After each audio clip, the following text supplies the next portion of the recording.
Водолеи, приветствую вас. Меня зовут Ева Лехцер, вы на моем канале. Сегодня с вами смотрим ваш второй прогноз на сентябрь 2024 года. Оцениваем, что у вас ожидает, каковым будет месяц и какие события в целом могут произойти. Поэтому, пожалуйста, сосредоточьтесь, отключите все иные гаджеты, которые могут вам мешать при просмотре видео, чтобы вы были сконцентрированы на получении информации.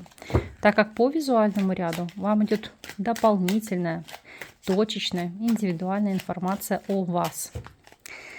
Итак, основные энергии. Работа, финансы, здоровье, личная жизнь, а также рекомендации от карт. Приступим. Итак, основные энергии у вас ложится туз жезлов. Прекрасный аркан, потому что это карта новой энергии, новых возможностей и новых начинаний. Это, знаете, как перед вами открываются новые горизонты, дорога, которая вас манит и зовет. Для кого-то в целом новый старт, новое начало, для кого-то новые возможности, а для кого-то это просто собраться с силами и начать действовать, то есть что-то предпринимать и менять в своей жизни в лучшую сторону. Оценим, в каком ключе конкретно будет работать энергия туза жезлов. И здесь у нас ложится карта суд. Итак, для некоторых это восстановление отношений из прошлого, будь то социальные, дружеские, личные связи.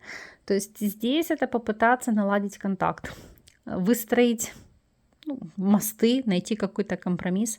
Опять же, может быть, с вашей стороны инициатива, начинать какие-то судебные процессы. Только единственный момент сделать это до 18 сентября, до начала периода коридора затмений. Он у нас будет с 18 сентября по 2 октября. Потому что если вы это делаете в коридор затмений, это может слишком затянуться или может даже сыграть против вас. Опять же, туз жезлов и суд, новая возможность. То есть кто-то может получить наследство, кто-то выгодно разделить имущество.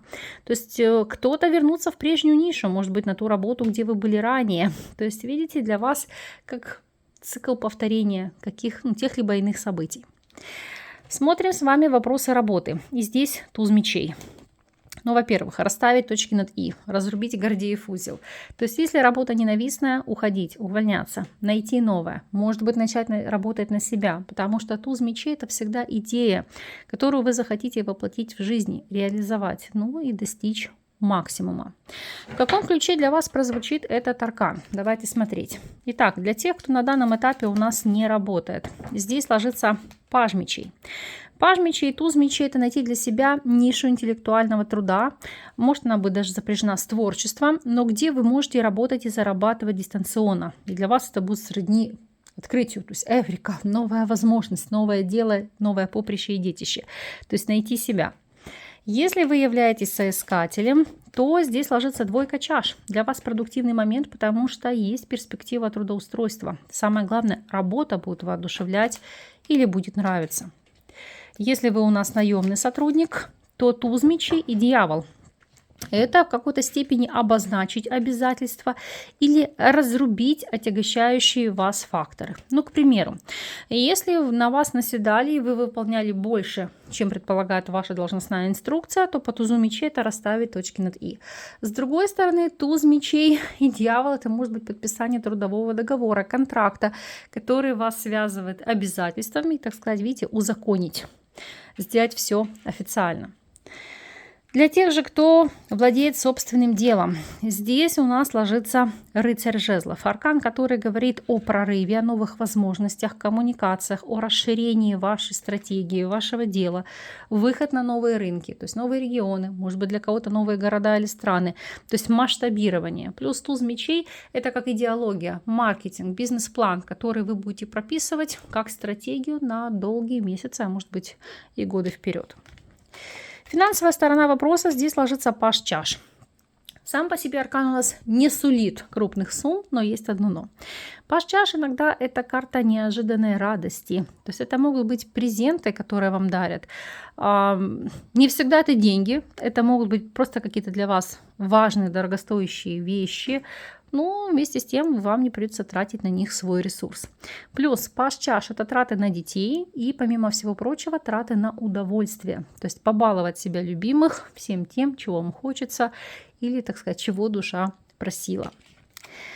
Состояние здоровья, аркан влюбленный. По влюбленным, на самом деле, с одной стороны, это хорошее самочувствие, стабильное, но это также акцент на парные органы. Поэтому, если у кого-то в хронике у нас есть проблема с почками, с легкими, может быть аспекты, там, не дай бог, мастопатии, то есть что-то по груди и так далее, или там вопросы яичников, то есть будьте, пожалуйста, здесь бдительны, потому что это, как правило, обострение хронических заболеваний.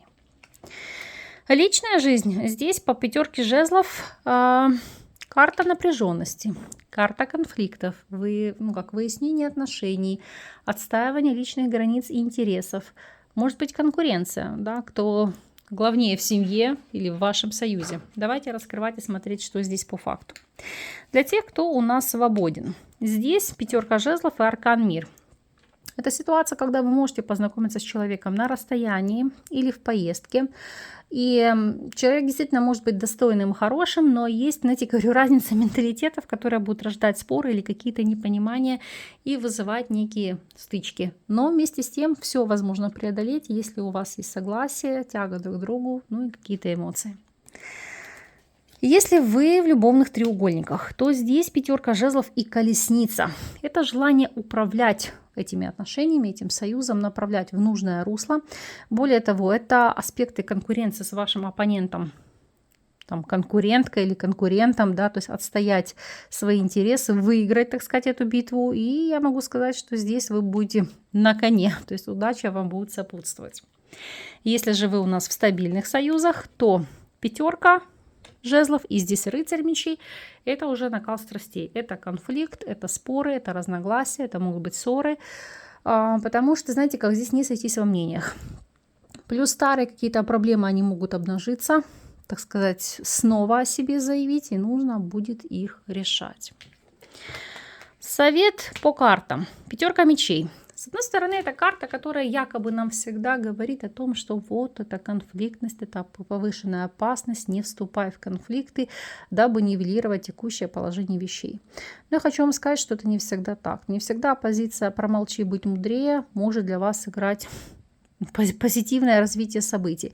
Потому что «промолчи, будь мудрее» может впоследствии для кого-то вылиться в заболевание, связанное с психосоматикой, или ситуация, когда, замалчивая проблемы, вы их не то что не решаете, а усугубляете. Поэтому 5 мечей – это обнажить старые проблемы, острые конфликтные ситуации, так сказать, разобраться в них, расставить точки над «и», внести ясность. Он не зря здесь идет с этой, вот, так сказать, этим факелом, или можно назвать там лампадкой, да, пролить свет на текущее положение вещей и понять, чего на самом деле вы хотите, каким путем идти. Посмотрим с вами на неожиданность периода, что здесь, как будет развиваться ситуация и череда событий. Так, Луна, Клевер. И здесь письмо и дно колоды сад. Но на самом деле это как прояснить какую-то ситуацию. Причем Луна у нас отвечает за круг наших близких, наших родственников. И как следствие, да, здесь может быть что-то даже зафиксировать, задокументировать нотариально, да, какие-то соглашения. Потому что сад это как общепринятые какие-то положения, нормы, традиции или стандарты. То есть здесь попытаться договориться, прописать какую-то истину, правила, полномочия вашего взаимодействия, вашего союза. И если это подписание трудового договора, контракта, то для вас это будет супер позитивное решение вашего вопроса, то есть правильный выбор. По состоянию здоровья, как правило, это аспекты лечения гомеопатии, это выполнение предписаний врача, потому что это карта рецепта и протокола лечения. Ну и помимо всего прочего, карта сад. Это как излагать свои мысли в социальных сетях, может быть, на каких-то площадках, обрести круг единомышленников, потому что сад – это социализация, это группа поддержки. Луна, Клевер и письмо – это единомышленники, люди, которые с вами смотрят в одном направлении. То есть для кого-то может быть ситуация, когда вы обзаведетесь новыми знакомыми. Вот такой вот месяц, продуктивный. В каких-то моментах может быть и напряженный, но знаете, как не бывает в жизни все гладко. Самое главное, под каким углом вы смотрите и оцениваете развитие событий. Я вас благодарю за то, что вы остаетесь со мной.